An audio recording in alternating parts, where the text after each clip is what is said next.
Good morning, viewers. You're welcome to this edition of Focus on Parliament. My name is Agather, your host.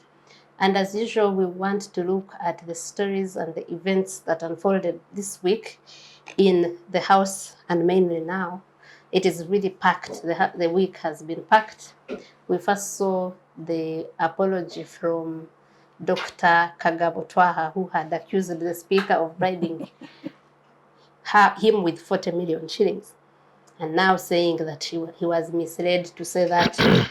We also saw the passing of 3 bills, the local content bill, the parliamentary pensions amendment bill, and recently on Thursday, the computer misuse amendment bill, which all have gone up in arms with the public, mainly about the manner in which these bills are passed, but also the contents of some of the bills. Also, the Nyege Nyege saga, where the Speaker seemed to be fighting with the Prime Minister or the executive over whether the Nyege Nyege festival should happen or not. So we are going to discuss all those issues if time allows. If not, we will pick out the most important or most pressing and we look at them. To discuss that with me, I have a gentleman and a lady, and I'll begin with the gentleman, Honourable Lyandro Komakech, former Gulu Municipality MP. Welcome to the show. Yes, thank you so much, Agatha, and good morning, viewers globally. I also have Honourable Angeline Osegge, also former Woman MP for Soroti District. You're welcome to the show for a second time, Honourable Osegge. Thank you so much, Agatha, and good morning, viewers. Yes, let's get right into it, and I think we should start with the lighter things, Nyege Nyege. And the lighter in both in terms of content, but also in terms of what has Parliament reduced itself to, I think. I don't know, you guys will guide us if Parliament also should be legislating about a carnival or a chivulo that happens where, and also the issue of morality that came up in very sharp terms in Parliament, that we don't want to jeopardize the morality of this country. Honourable Lyandro, what is Parliament's role in entertainment issues like those, in carnivals, in parties, and why this time? Because Nyege Nyege has happened before. What role should Parliament play in issues like that? I think the Parliament's role is clear-cut in the Constitution. Yeah, the most important is legislation, appropriation, oversight, and all that. And we expect, as a legislative arm of government, to liaise with the executive and see how policies that are in place, laws that are in place, are actually implemented. For example, I think the Nyege Nyege falls under means of it is culture. Yeah. Which used to be very strong. In the early days, means of culture and community development was actually the core driving ministry, but now it is gender and all these things. So I at least expected this to be debated. We have policies that guide some of these processes. We have laws in place that guides these things. And therefore, I'm still even debating in myself why we have to pick a big stick to beat a mosquito. And it is quite surprising. While on the other hand, we are saying we should promote tourism. So how do we moderate such kind of thing? If Nyege Nyege has an issue with morality, so what can be the guideline through the ministry so that the festival can happen the way it is expected? You know, just like funeral rites, like many other things, you know, like the Acholis are going to have their thing in December, a big festival for 1 week. Dancing, what, and food. So I don't know what will happen to the Acholi celebration. It is a festival in December. So I think what this now teaches us is that the executive needs to know that they are lazy. Because this is laziness. Why is it that Parliament should take on a role which they are supposed to do oversight on? What if Parliament is the one usurping the powers of that is why I'm saying there's a problem. There's a problem And we need a pronouncement from the government, from the ministry, not even the president. This is a simple event, but it's bringing money to the country. So what are the issues that emerges from the previous event that are challenges from the organizers that should be corrected? Because otherwise, it has become now a laughing stock to the public that even parliament itself is a nyege nyege. Then I was wondering, what do they do as well? You know, so I would not love to have parliament where we served with distinction in the 10th parliament to also be now put into that context that they are also a nyege nyege on themselves. I think that's wrong. So parliament should look at the level of how they should conduct their affairs. This is a matter that should be referred to the ministry concerned, and then we see how it is executed. If they fail to do it rightly, then they will be punished for what they're supposed to have done. Yeah. So for me, that is how I see it. Otherwise, you see, morality is something that you cannot also just come and fix it in a day. Yeah, yeah. Morality is about how do we have policies in place that allows the freedom of speech, freedom of you know, religion, how you worship, how you do what. It is about shaping the generation that takes over responsibility in a particular society. Culturally, how do you grow up in Ateso, in Teso, in Achole, in Buganda, in Ankole? There are certain things that you do and there are those you don't do. So what is it that everybody is doing now that brings this fear? Yeah. So for me, it is about neglect of responsibilities from all stakeholders depending on where they are. Because look, we have many churches in Uganda than before. So I assume that our level of faith has even increased. Yeah. You know, we have cultural leaders being crowned kings everywhere. Everybody saying, I want to be a traditional leader. Yeah. I thought that would be improving our cultural values, cultural practices. That should impact on our morality. But it looks like the reverse is true. Yeah.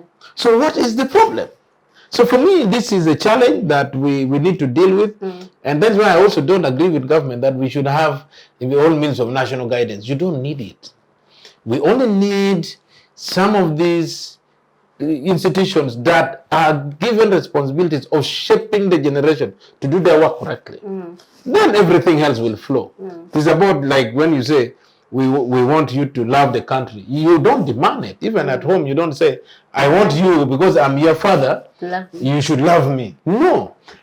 How you relate with these kids and opportunities you provide for them and how they look at the future, they just love you without telling you that they will love you. They just feel good that it should always be there. So government should also have some introspection on how they are. Because these are indicators that there's something wrong. And therefore, Parliament should not now come out so strongly to begin hitting at these things. That is why I felt bad that even my fellow colleagues were being attacked at their individual relations. You know? So and so is like this. So and so is like this. Then I said, because they brought their morality into question. Yes. The moment they decided to be moral judges. So this is the dilemma we are in, but it is also a good lesson. We have to learn that in society we need to have a certain leadership responsibility. That when you go above a certain level, you must demonstrate that you guide society. But if we do what we are doing, then even now you can see even kids can attack you at a very low level, which is very unfair and unfortunate. Thank you, Honourable. So, Honourable Angeline Osegge, Honourable Lyandro talks about many things concerning Nyege Nyege. Who is supposed to play what role? Because we saw it was actually a fight. When you see how the speaker spoke on Thursday in plenary saying people want to overrun Parliament, and also she made remarks like, the executive can go ahead, but for us, this is our position. And this was after her saying it won't happen, then the Prime Minister saying it will happen. What does that say about really the working of government, which is supposed to work as one? Well, Agatha, I think it perturbs all of us as Ugandans who love to see Uganda in a certain light. we expect that the three arms of government should be coordinating and cooperating. So when one head of one arm of government says, do what you want to do, but this is our position, so what is government then in that case? You'll ask, what is the decision of government? Because government is not just about the executive. It's not just about parliament or the judiciary. All of them must agree if Uganda must go forward. Now, I think that has come a long way. It has always been like that. And I am not surprised that that is why there is a lot of inconsistencies in the implementation of what would be government programs for the good of Ugandans. Because if the arms of government don't agree, everybody feels independent. And that kind of attitude has come from, you know, we have stopped giving institutions their what they ought to be. We've not allowed the institutions to be what they ought to be. We are looking at individuals. So somebody takes an institution as them. You are heading an institution, it becomes your personal property, your personal business. It ceases to be a Ugandan thing. And that is where the whole problem is coming in. And yet, what would have worked for Uganda is when they would agree and see what is good about it, what is bad about it. And they come out with one voice as government. Yeah.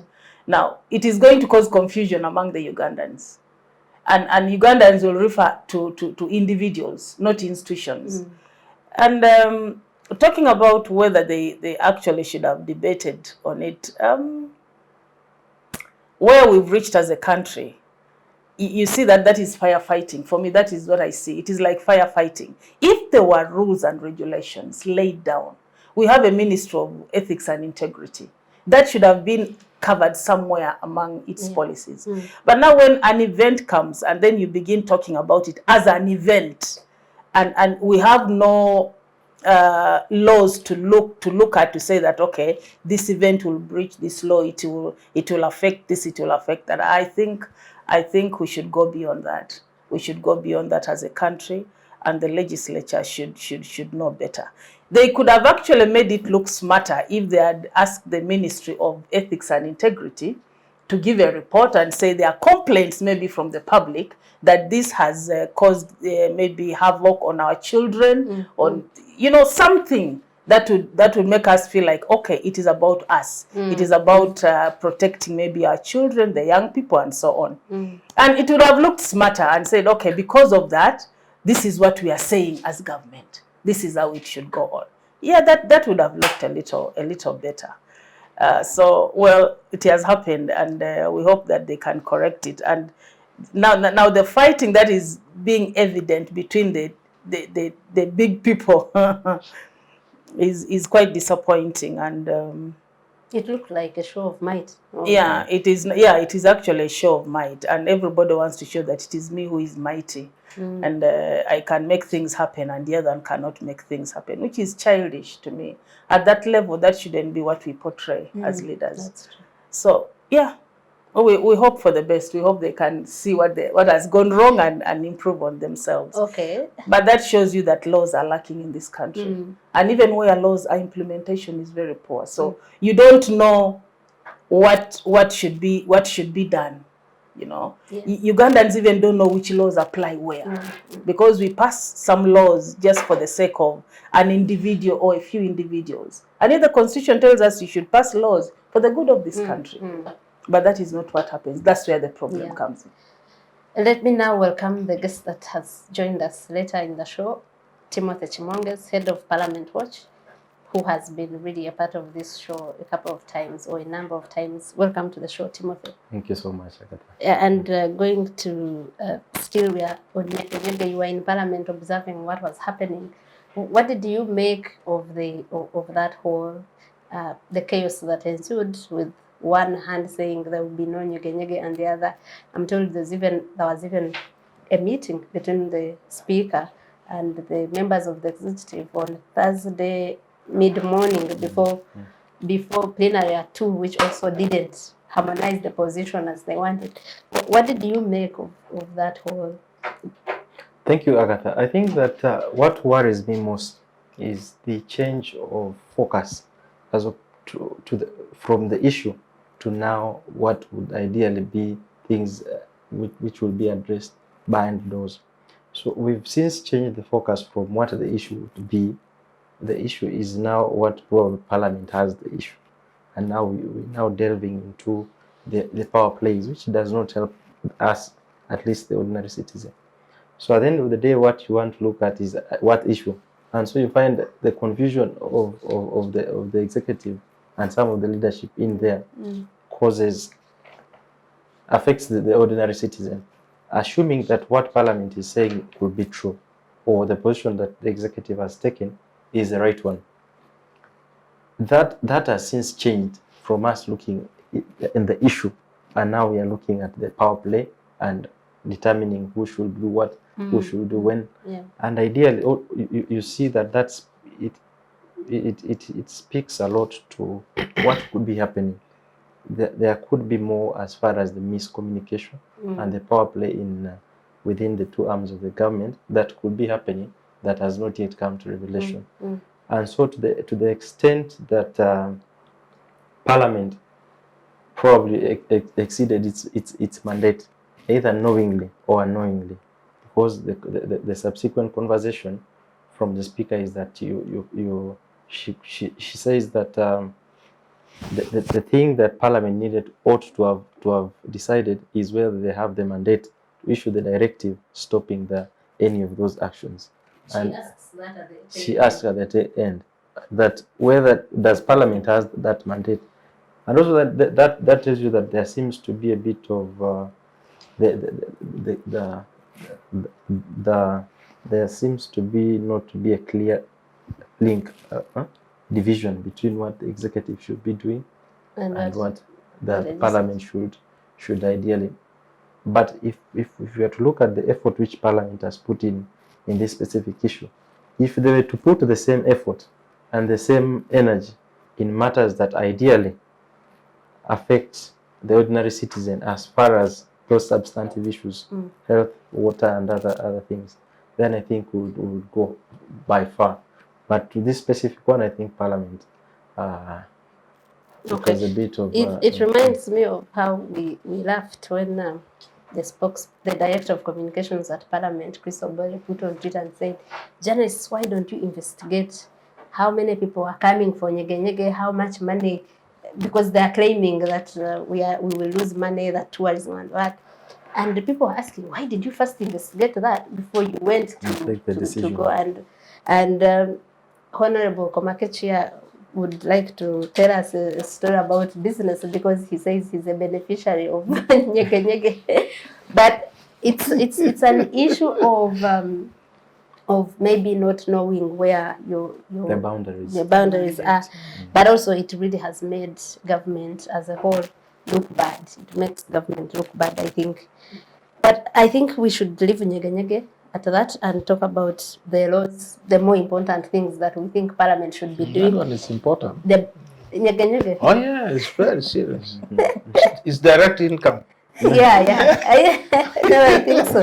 I think but so, it's okay. because that show before, I think, has had over 10,000 people. Now 10,000 people are sleeping, are eating. I saw another person give a testimony on Twitter that in the last one, or the one before COVID, that he was using his small Vits to take people back and forth, and he would charge them, I think, 100,000 per person to take them and bring them back.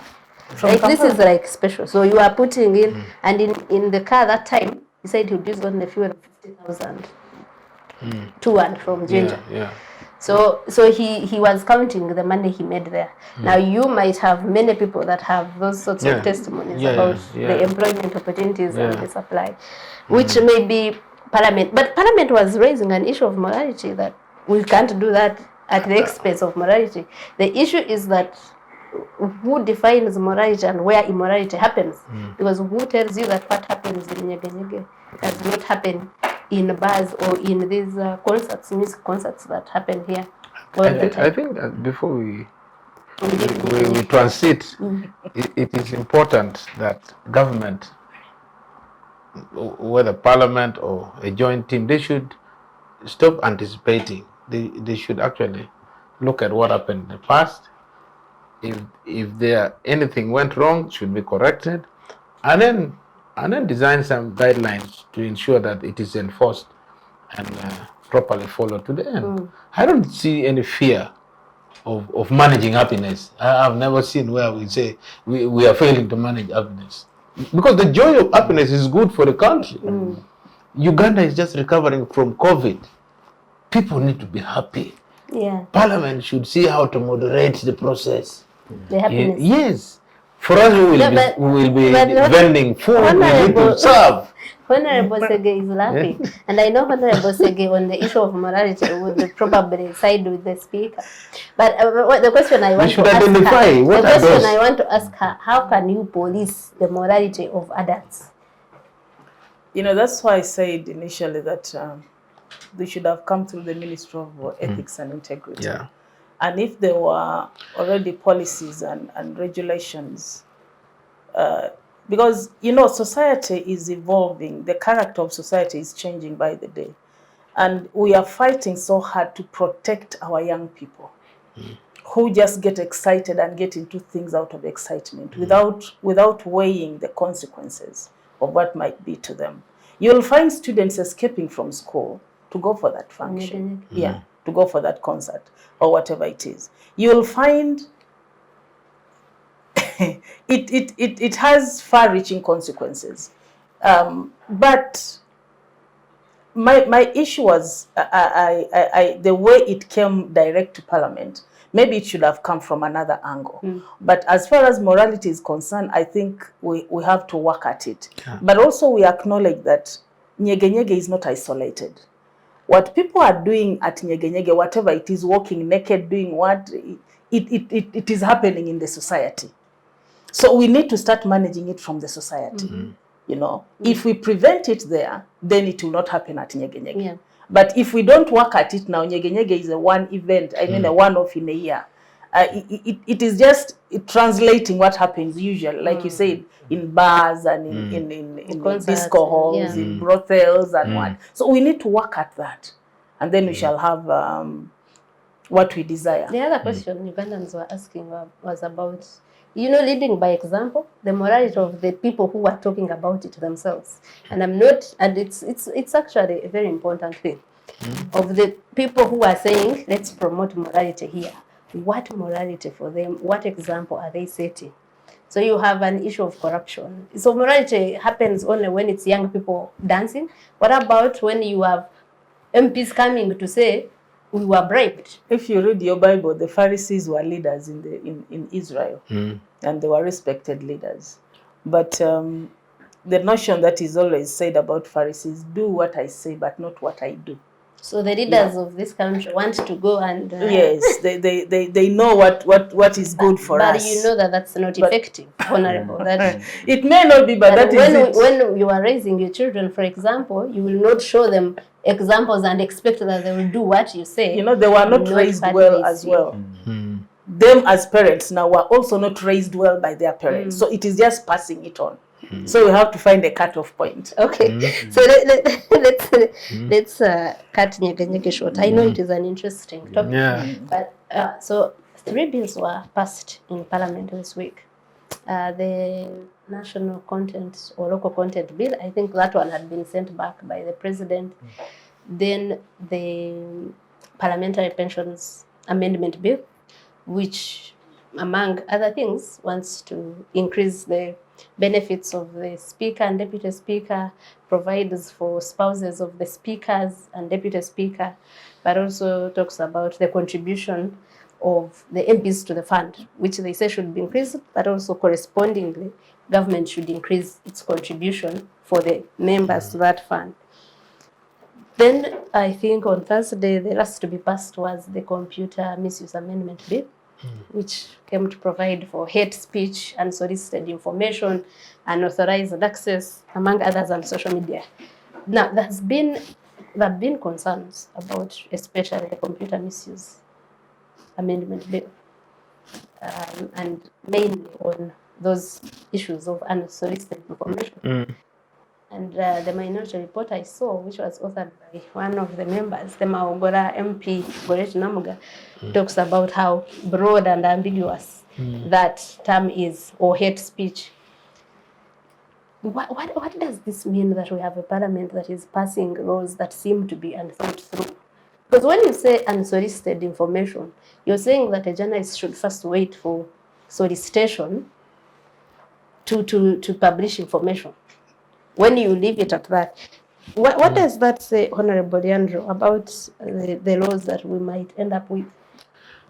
Well, I find this was a very lazy exercise that should have not even attracted comments, but we can say a few things. It is a law now, shelves. Yet it's a law, yes, but I think the legislative scrutiny was, the due diligence on the legislative scrutiny was not effective, because we have laws dealing with the issues of defamation. You know, they are dealt with already. The Constitution gives all those parameters. Yes. The laws are in place, and it is just about how effective we implement them. And then when you look at the issue of the freedom of speech is a fundamental human right that comes from all those bills of rights that we imported from the Universal Declaration. Now, it is very clear that the issue of misuse possibly is coming from a few who have not felt good that certain things that are done attacks their personality, so they rather deal with it mechanically. And that is why, while it may be good, but I think the way the Computer Misuse Act has been brought on board actually duplicates what is already in the law. Yeah, it is true, because now this law is so stringent that someone may even just interpret your perception about what you say to be an abuse on you. And therefore, the next thing they proceed is your facial expression. Yes, your facial expression alone is showing a demeanor which is dangerous. So the process is to go to court. And let me tell you, if they begin to implement this law, you'll see how many will go.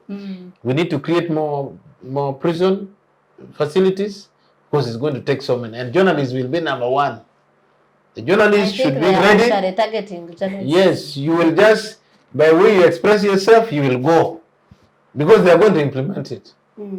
And for me, I appreciate, well, Parliament passed this, but I think President should also have a reflection on this on this law that was passed.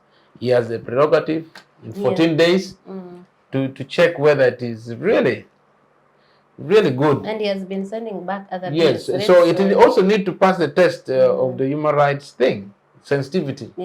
And because I think we agreed that human rights becomes a parameter of testing some of the bills, you know, and even conflict sensitivity. It generates a lot of conflict. And for me, it is very clear that this is a cause of action. When the president assents to this bill, I need Ugandans to go to the Constitutional Court for interpretation of the extent to which the freedom of speech must be exercised within here. Because these laws even expands the jurisdiction of crime, not only to Uganda. And it also includes foreigners as part of those who will be committing this crime. So anything concerning us as Ugandans, plus those who make comments like Lumbuye, possibly it is being done to catch some of these people out there.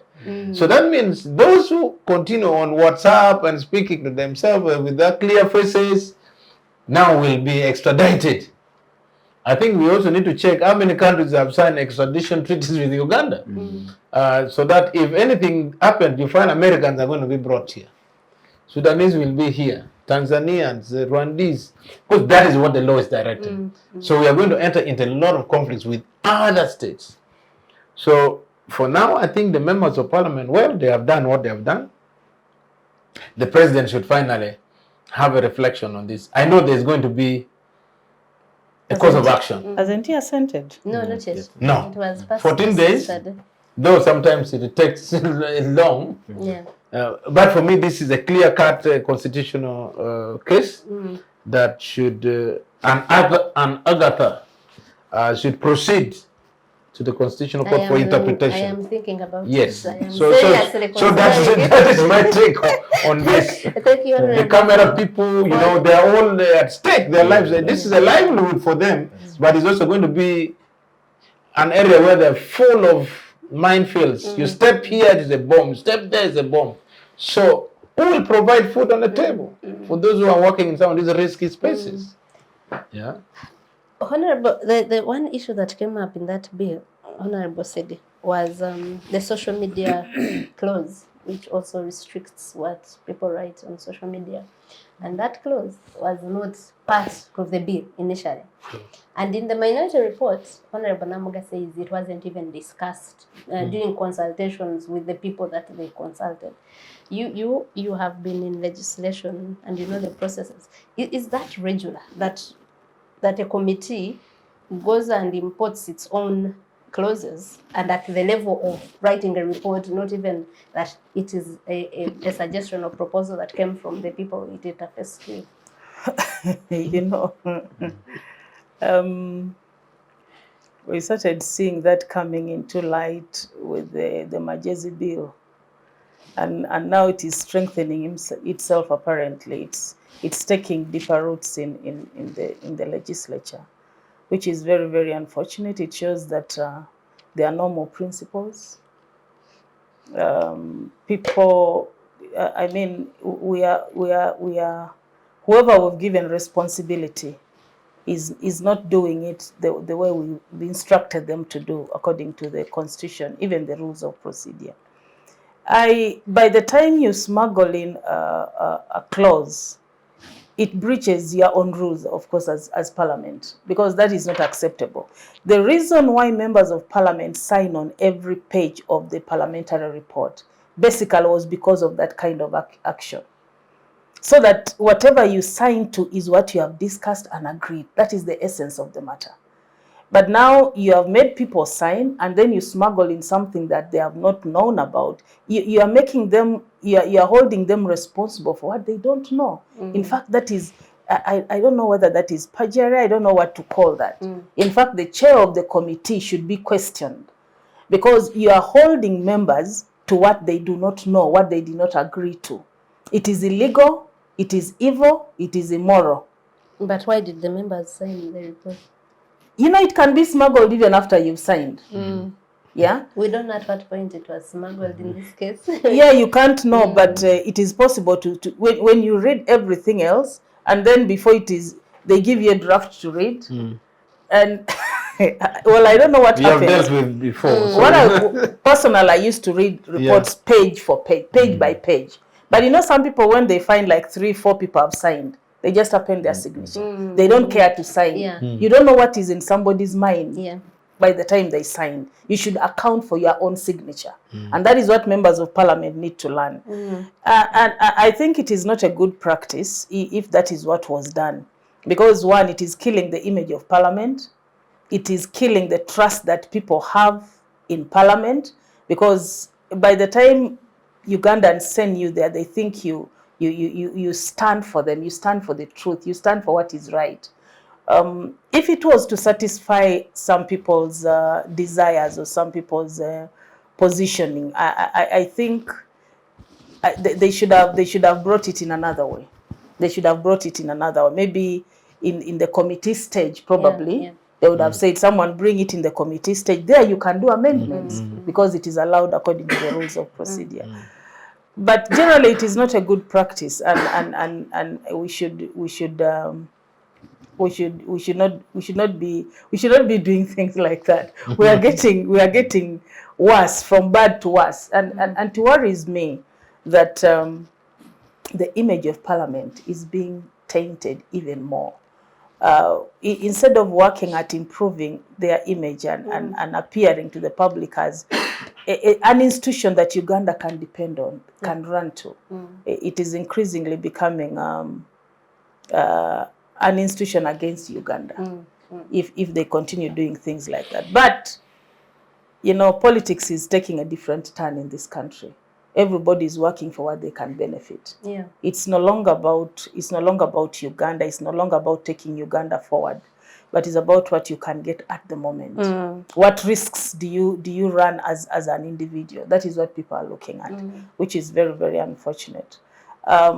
They should go back to the rules of procedure, and somebody can actually go to court, and someone should go to court if there is evidence to that effect, because that is why we have checks and balances. Yeah. We cannot just allow it to go like that when there are people who know what should have happened and they know that for sure something wrong happened, and then we keep quiet about it.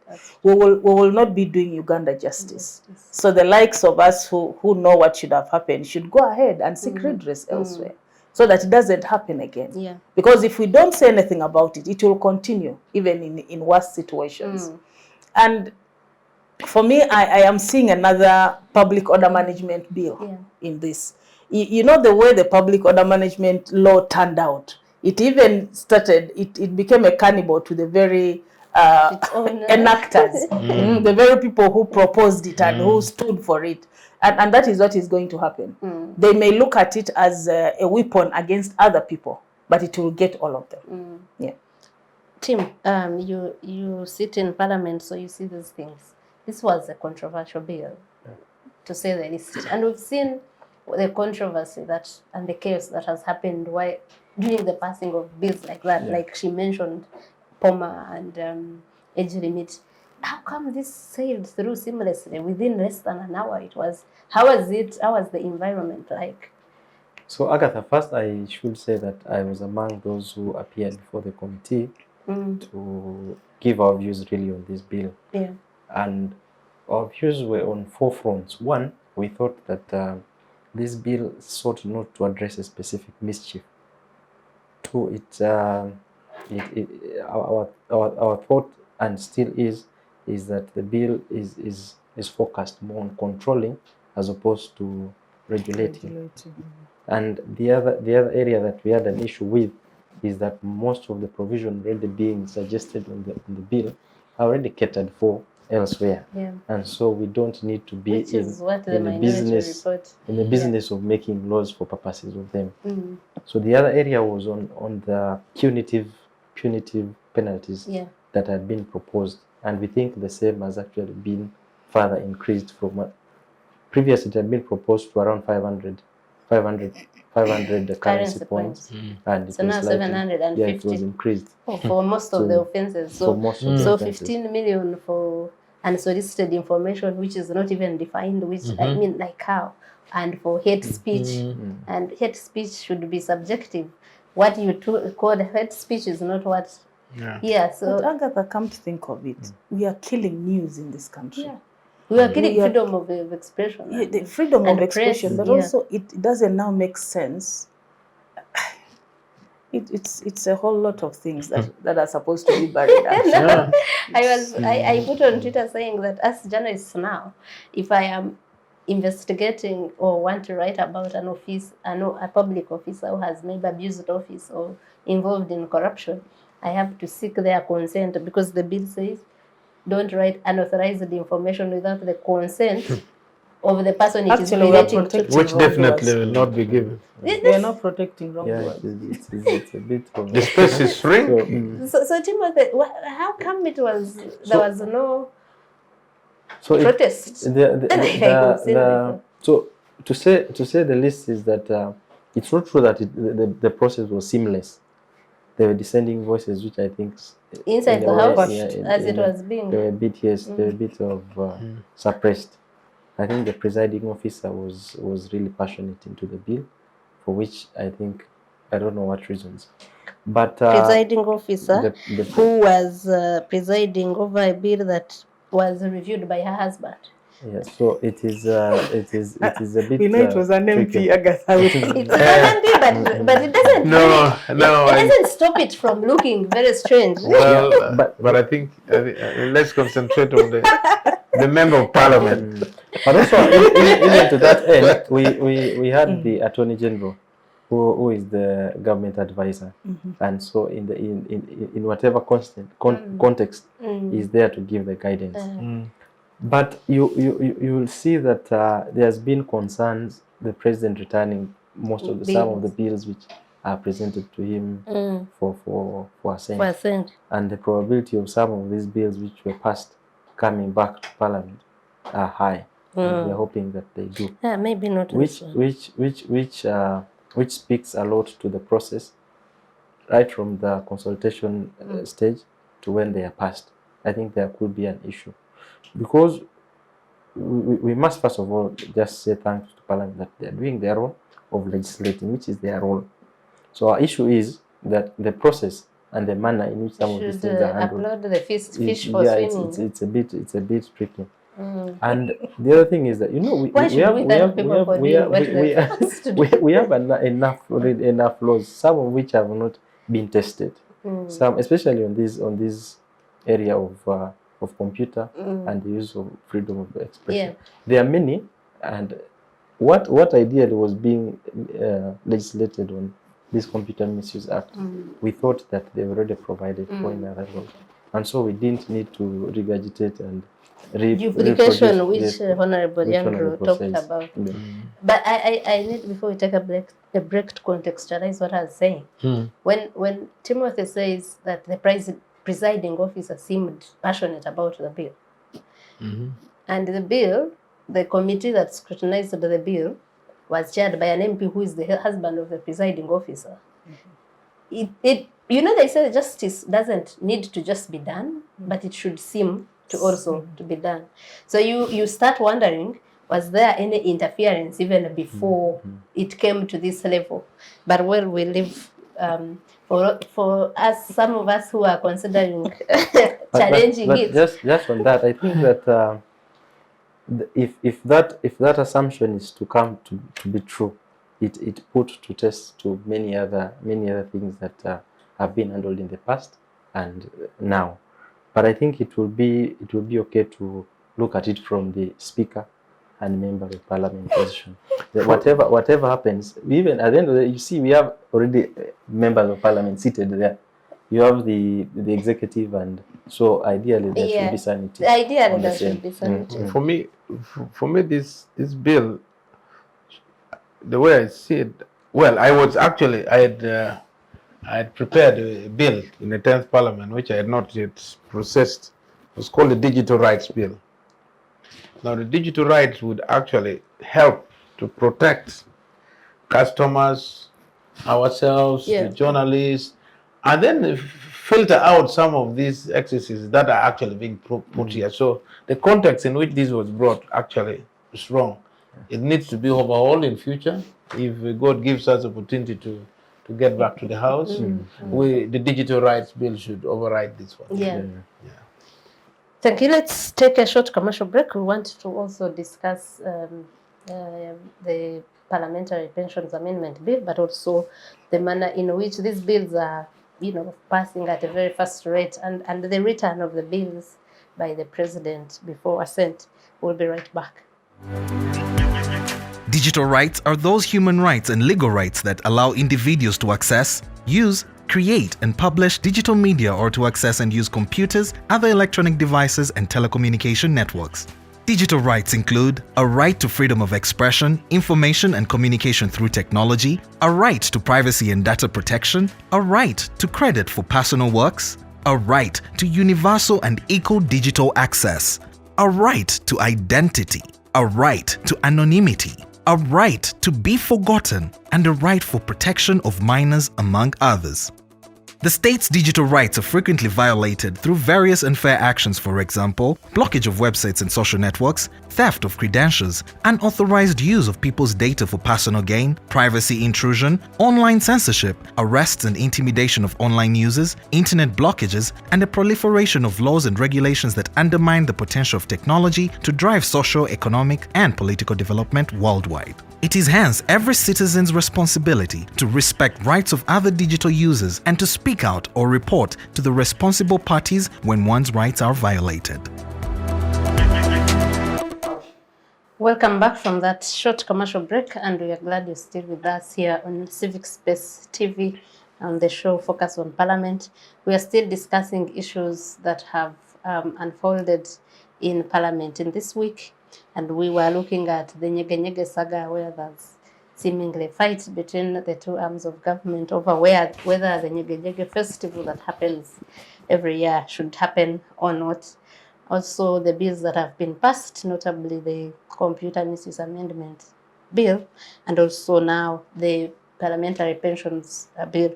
I am still with the Honourable Lyandro Komakech, Honourable Angeline Osegge, and Timothy Chemonges.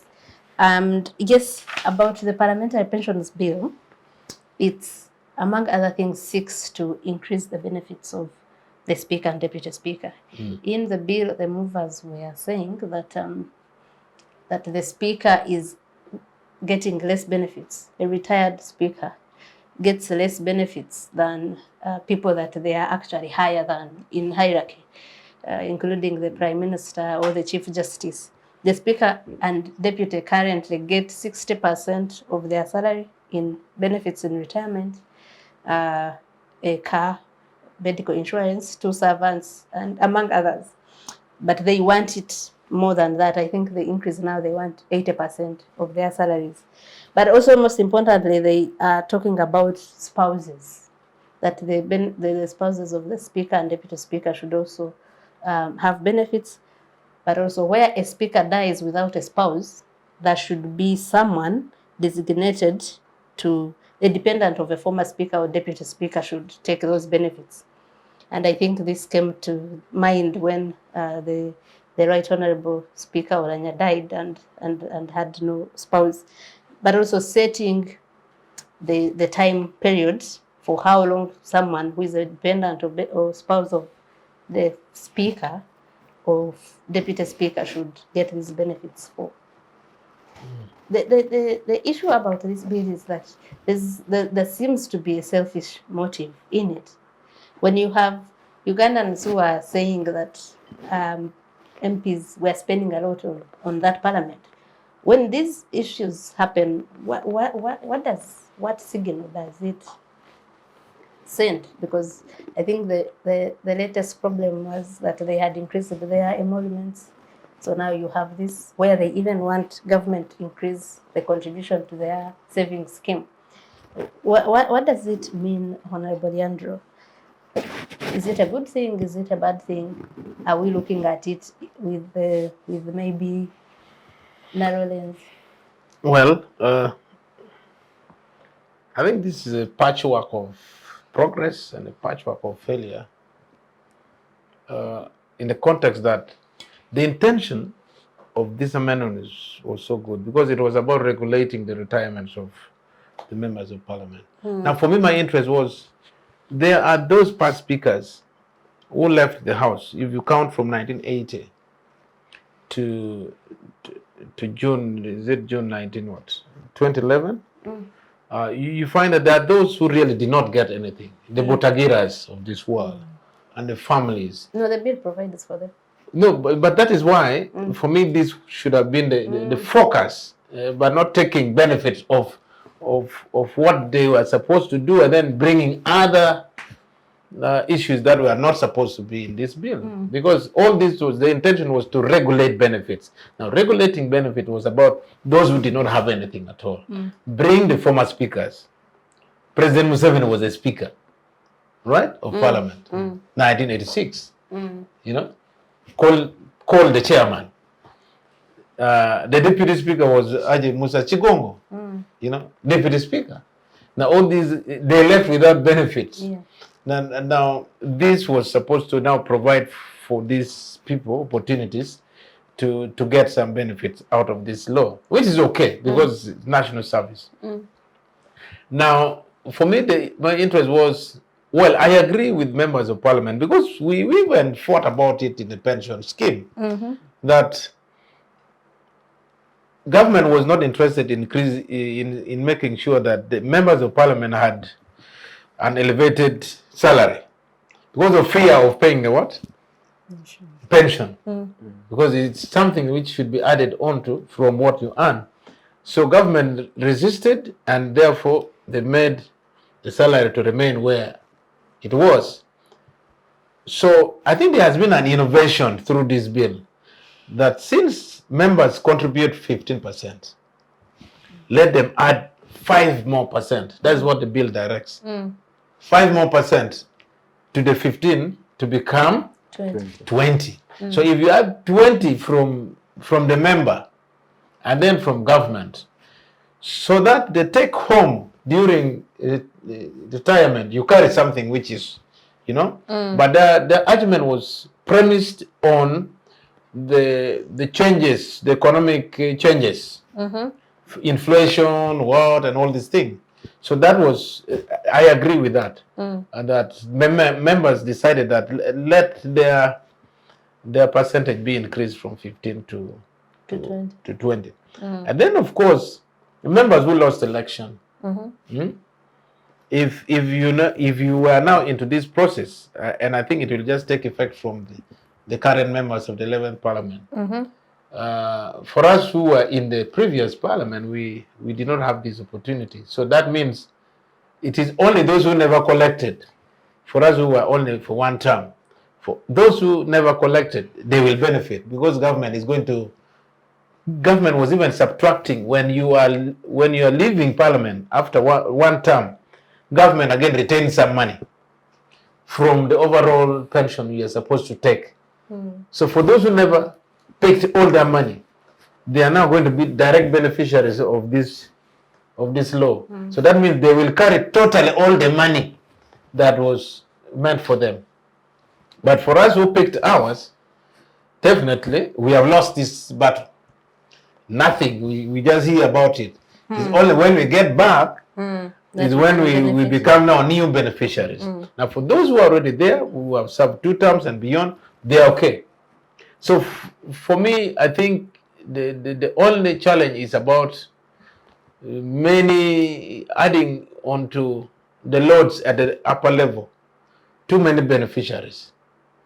I think for the case of spouses, like for the case of the former speaker, that is understandable, you know. But now to start loading even those that are not necessary into this, I think that is being too much of gluttons, really. Yeah. So for me, this was a very small amendment which should have targeted those who never benefited, and that is it. But they have even had opportunities to now broaden it to accommodate the current members.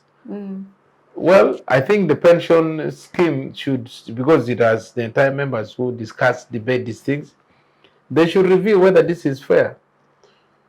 Because at the end of the day, this will impact on them, all of them. And the public out there, they are not happy. You see, people are struggling with life. If you look at the economy, how it is now, fuel has gone up and nothing has been adjusted. Cost of production has gone up. Transport is up. People are just struggling. But if they see people belching, you know, when you are eating dodo and some people are belching with the meat the other next door, there's a natural response that conflict is generated.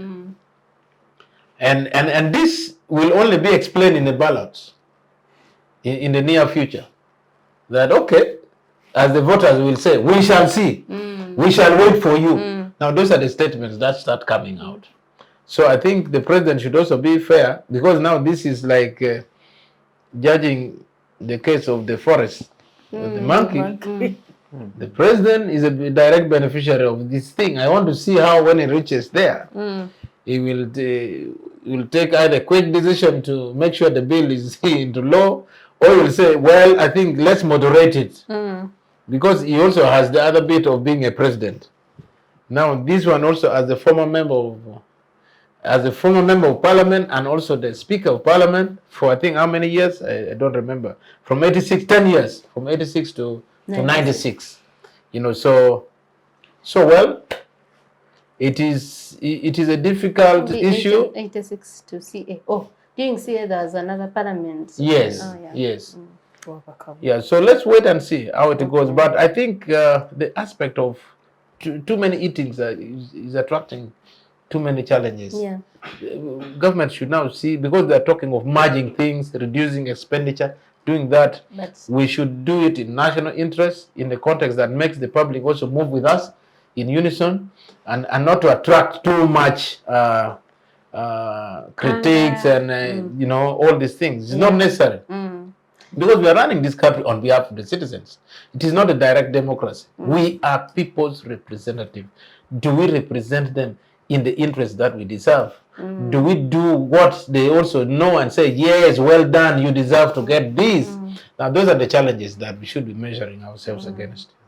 Honourable Osegge, I wrote an article in 2012 about this act that is being amended, where it turns out that a former speaker, for example, Honourable Kadaga, receives benefits of a former deputy speaker and benefits of a former speaker.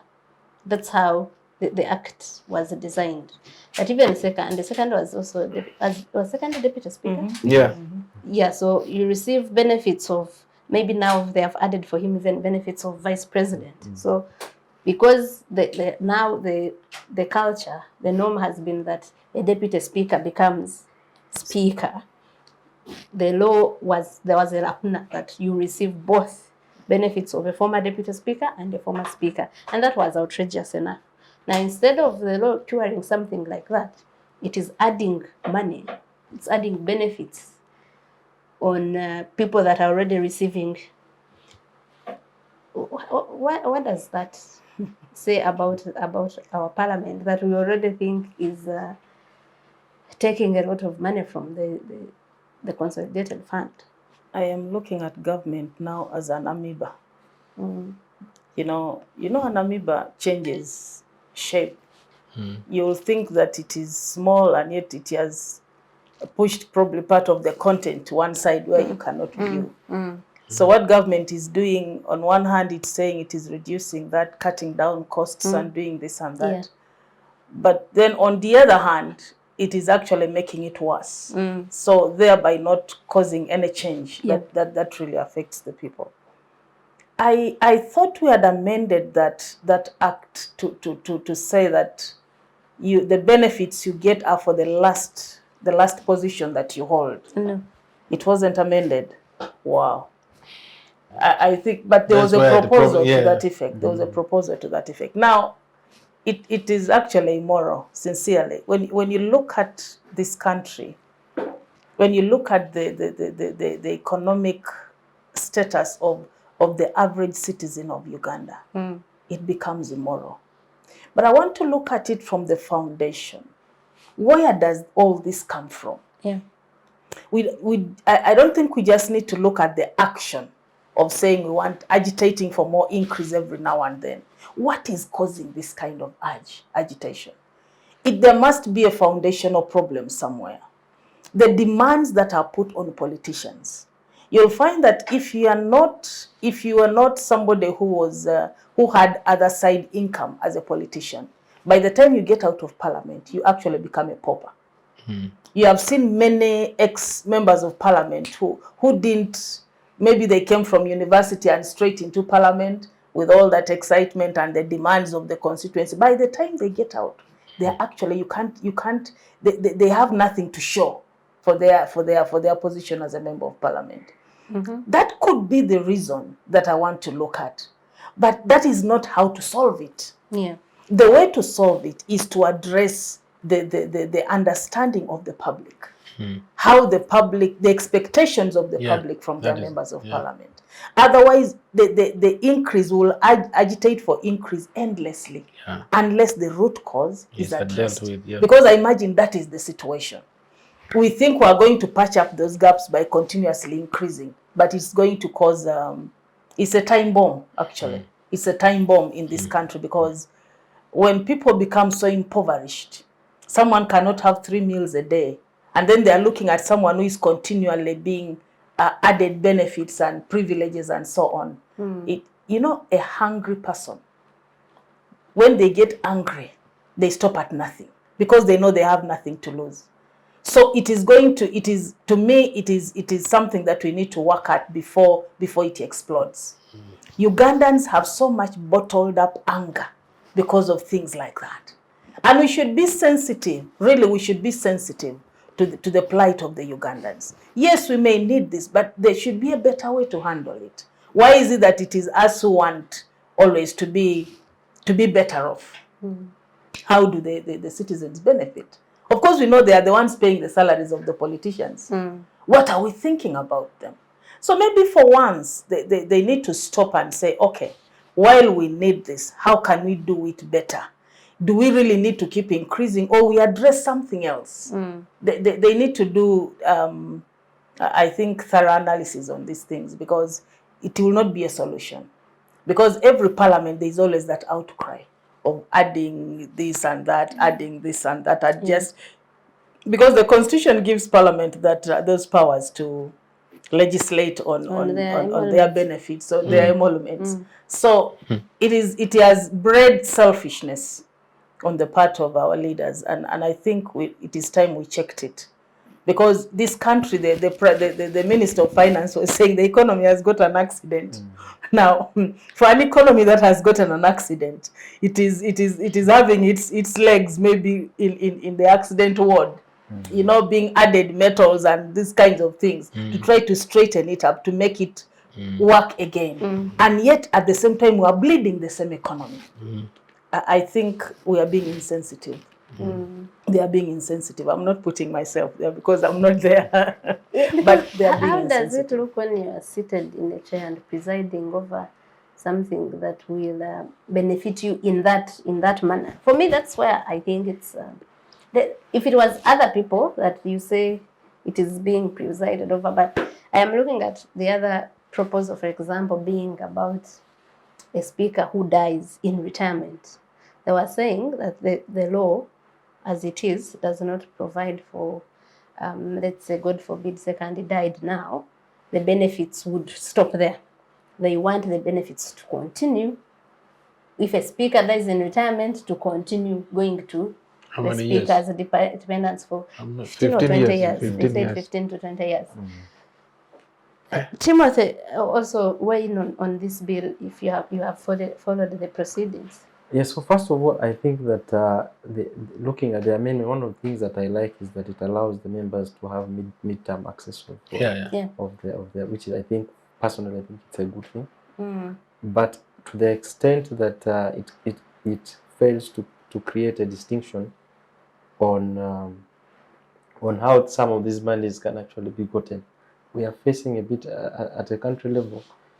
The amount of money that we are able to collect is slightly low, and to that end, we fail to even facilitate most of these increments and demands that we are putting forth.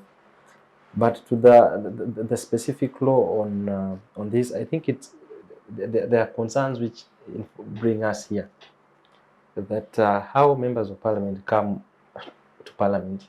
First of all, the MPs they bear the brunt of being the gap between the public and the executive. So they seem to be the punching bag, and the public would at any point take advantage of getting anything from members of parliament. And so members of parliament, if also they get an opportunity to get something from elsewhere, they will do that. There are very few MPs, except for, I think, Honourable Osegge and Lyandro, who have had that them being out of parliament, they are not facing the harsh. Honourable has told me here that it's not as harsh as I had thought, and probably what I have heard from others, because others are really facing a bit of a hard time. Even managing just being out of parliament is just another whole experience. And so, thinking of that, you don't want to transition from being a member of parliament to a pauper to being a beggar and they want safe landing for themselves. A safe landing, but also most times, by the time you leave parliament, there is an expectation that you but will what come about back. their voters, like Honourable Osegge was saying? So on one hand, you have a president who comes and says, tighten your seat belts for the hard times, then you have our leaders who are saying for us, We're as loosening- you tighten, loosening we their are belts. going to really add more. What does it say for people it's- that vote for them in this office? It's a bit of what Honourable describes, that others are eating big while you are bearing They are on belching on the meat and the belching on chicken meat. for you. But it's a situation that we find ourselves in a quagmire. Yeah. So Honourable Lyandro, this shows that we have a parliament legislating mainly for itself before coming to, because we are talking about the Computer Misuse Act, which also seems to be trying to protect people in these positions by limiting our expression of grievances or whatever against them. And now you come to this one saying if I die in retirement, my family should be well catered for a long time, and my benefits should be increased. All that, doesn't it look like we have a parliament that puts its needs ahead of everything else? Yeah, I think looking at the roles of members of parliament, and then the mechanisms that citizens use to go to parliament, I think that is where the greatest challenge is. Because going to parliament is a do or die for so many. And I think it is high time we also evaluated. The Constitutional Review Commission is soon starting its work. How should someone go to parliament? Is it there? What are the laws? Because the laws, that is where the problem is. Because if one person spends 1 billion to become a member of parliament, that's around $300,000. It's a lot of money. Yeah.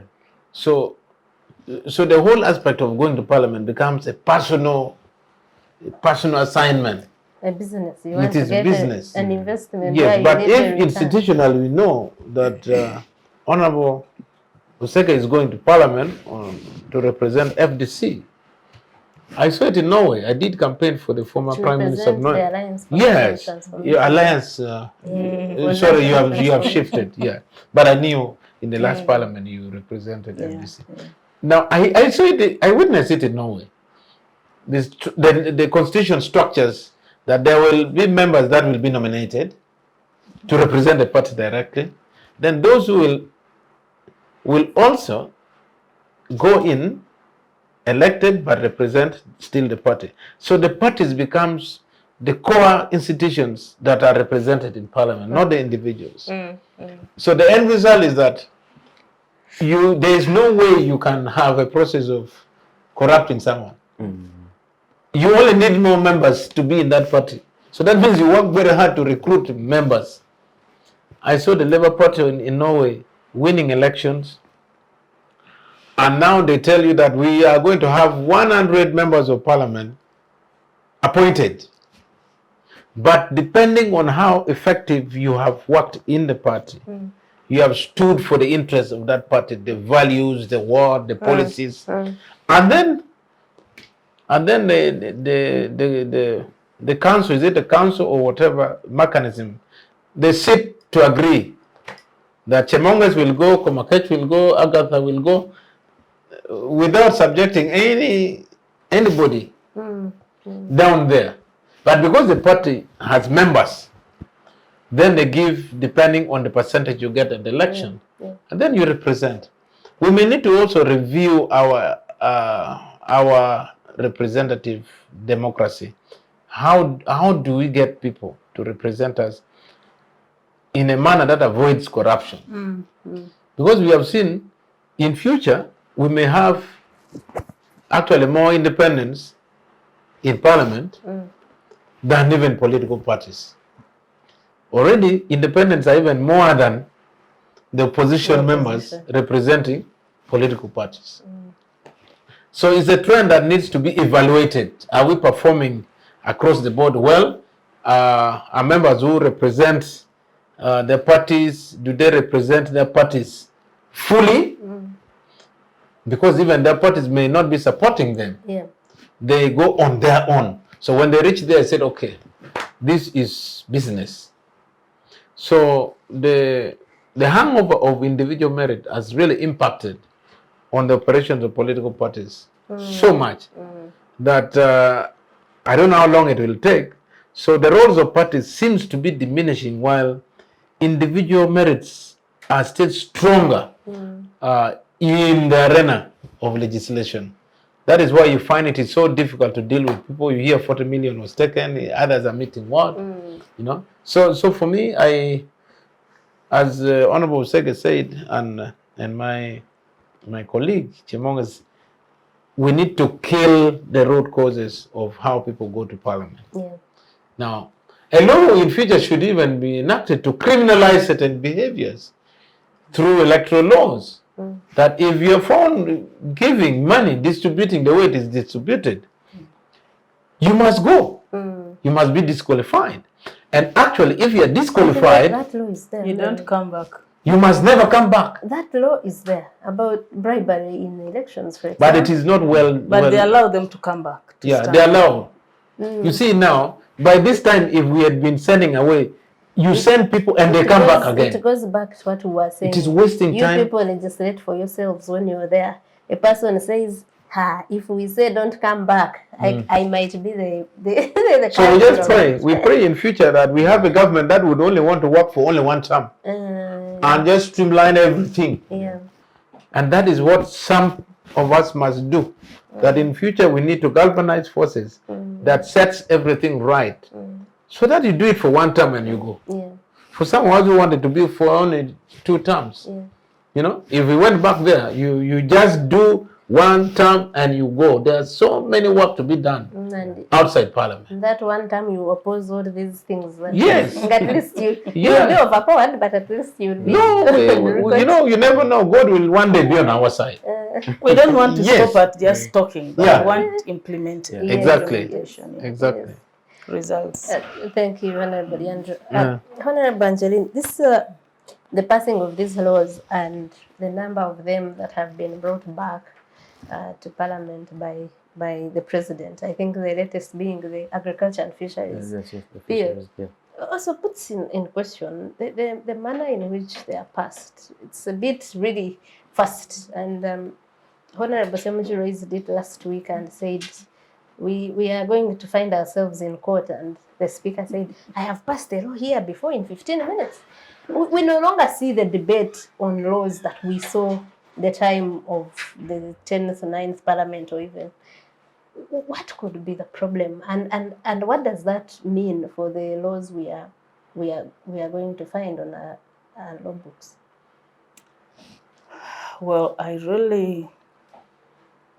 I'm perturbed myself, but I think it is the desire to achieve quantity. You know, there is this desire to say, okay, we have been able to do so much without looking at quality. That is running through the bloodstream of Ugandans.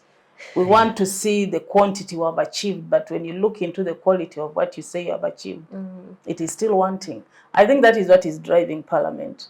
But it's not right, because some of those laws will not be implementable. The Constitution mandates Parliament to pass laws that are implementable. Now, when you don't give a law adequate attention, you don't consult widely. That's why you'll have cases in court. And on the other hand, as you go to court, you're also wasting public resources, which could have been used for something better.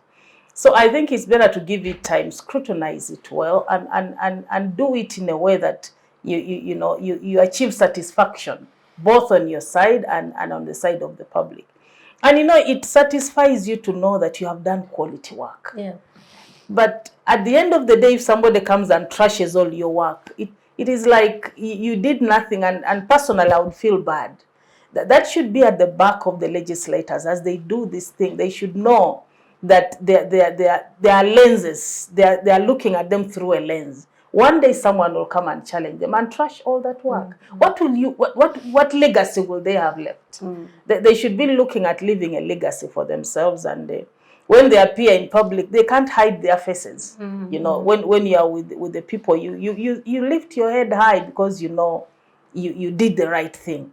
But when you end up having nothing in your pocket, when they ask you, everything was trashed and turned over, not maliciously, but rightfully, then it becomes a whole problem. I think that they should stop running. I don't know what they are running for.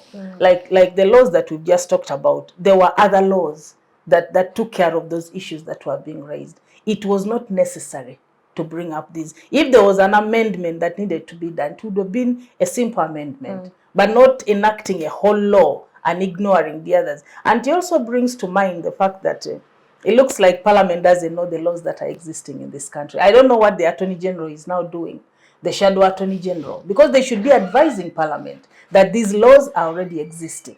Some of the laws have not been implemented because the concerned institutions have not put regulations that should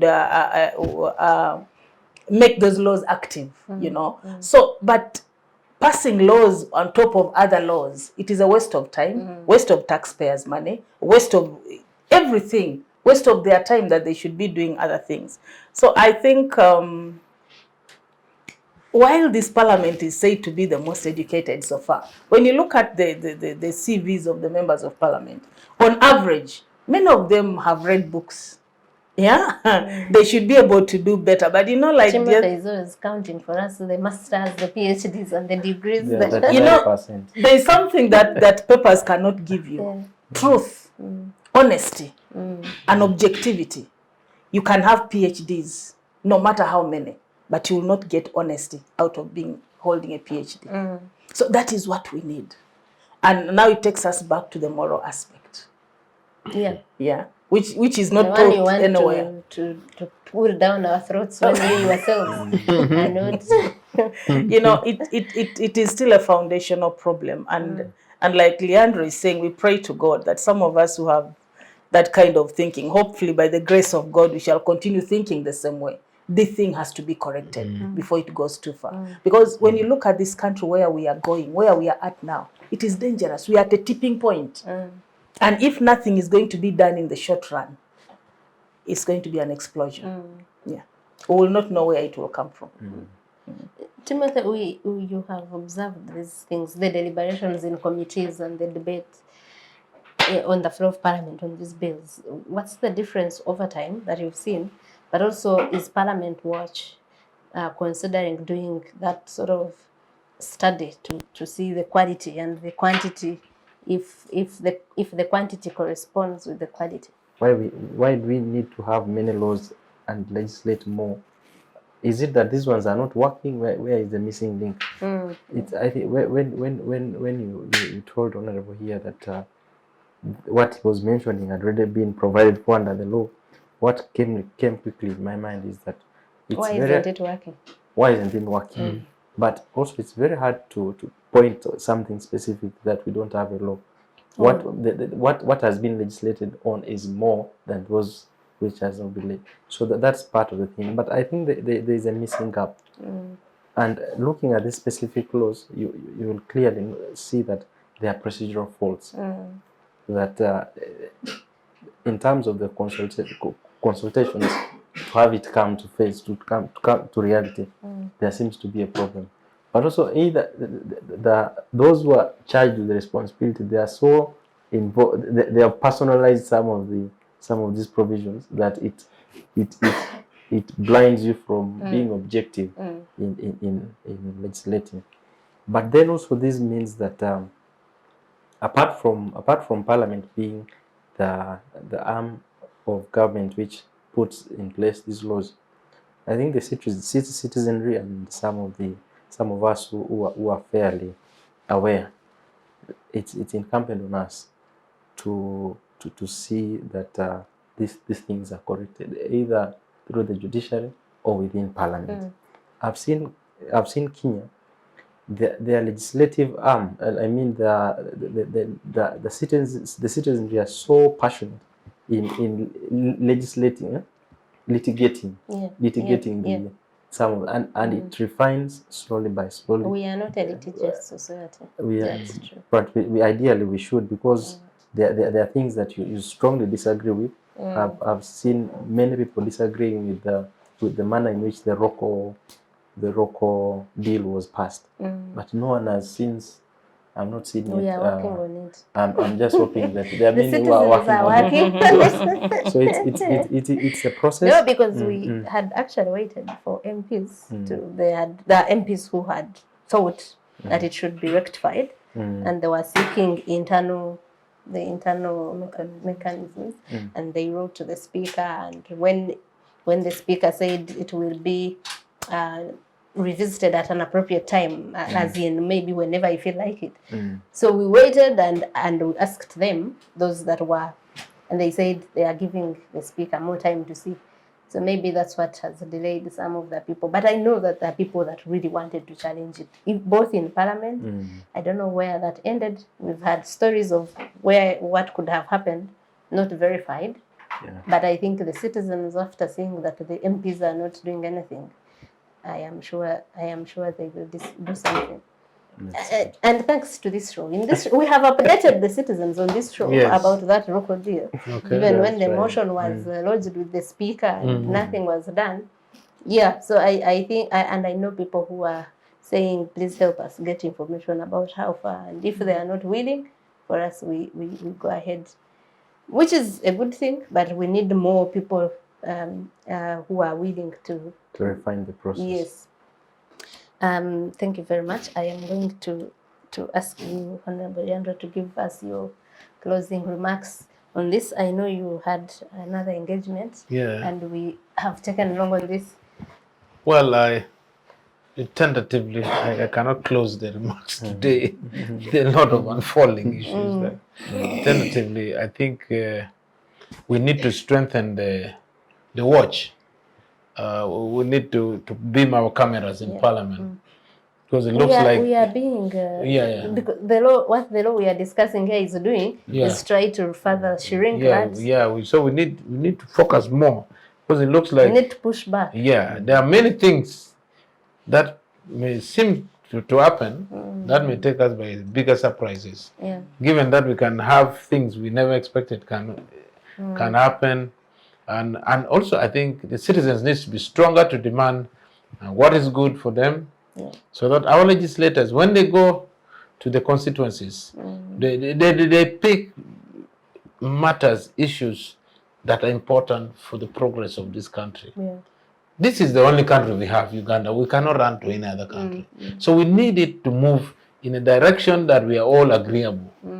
So we would love to strengthen the legislature by giving our contributions as citizens, and to see that our representatives perform to the expectations and quality that we deserve.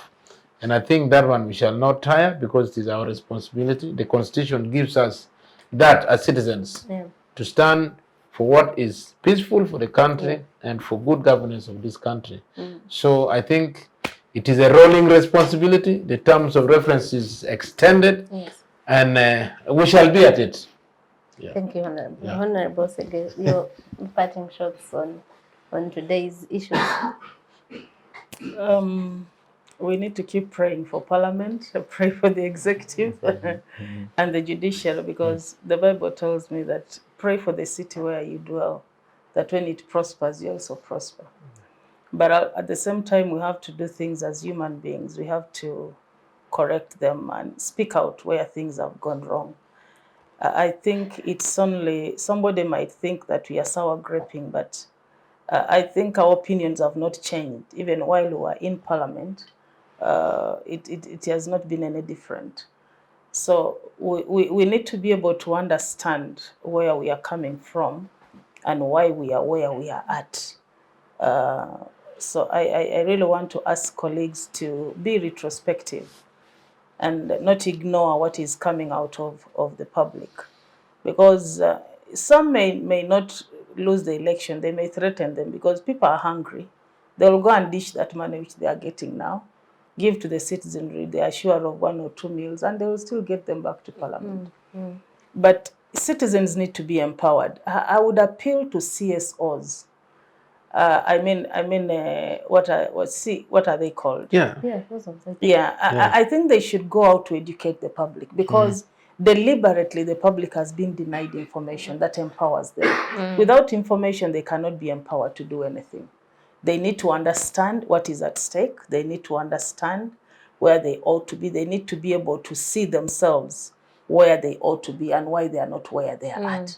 Because Ugandans are not dormant for nothing. They don't have information.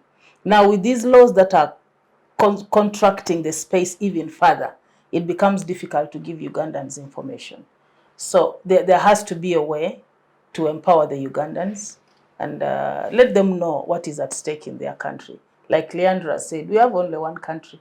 We cannot go to any other country. And we have to make sure Uganda is a country that we all rejoice being in. Yeah. So we all have to act. Thank you. Thank you, Honourable. Timothy. Thank you, Agatha, and thank you to the panelists really for finding time to be part of this discussion. Mine is to the public. I think it's good to give a reassurance that there's still hope and there is light at the end of the tunnel. Not all is lost, and we still have the mandate within our hands. We need to continue holding our leaders accountable as we play our role, and to just help the public understand that Parliament has 4 major roles. The members of Parliament, which are usually legislation, oversight, budgeting, and representation. And so, if we hold them accountable on those lines, then these are the things that we would want them to do, feeding us, school fees, and what have you. We need to put more focus on. No, but if they did those 4 roles well, you would find maybe a citizen which is not serving to ask them. For handouts. Yeah, and that's why we need to. So once we've understood that this is where we are supposed to attack, then you attack on the same, hold them accountable, and demand for results. Thank you. Thank you. Thank you all for coming. Thank you, Honourable Lyandro. Thank you, Honourable Osegge. Honourable Osegge, apart from being a former Soroti Woman MP, is a prominent member of the Alliance for National Transformation. Yes.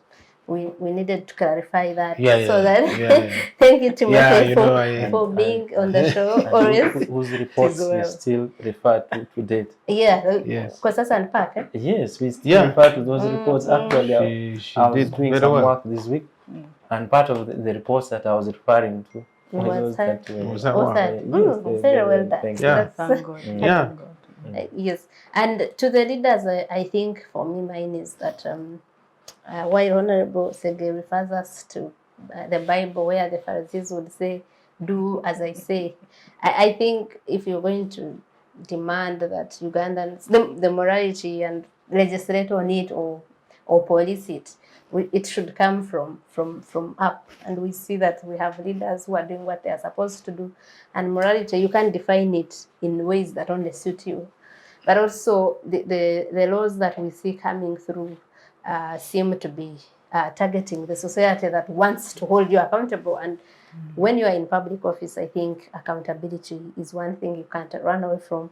And also criticism, accept it in good faith, that we all want things to go the way that would benefit all of us. And that should be okay with the leaders as well. Thank you for being part of the show. From us here at Civic Space TV. See you next weekend. Thank you.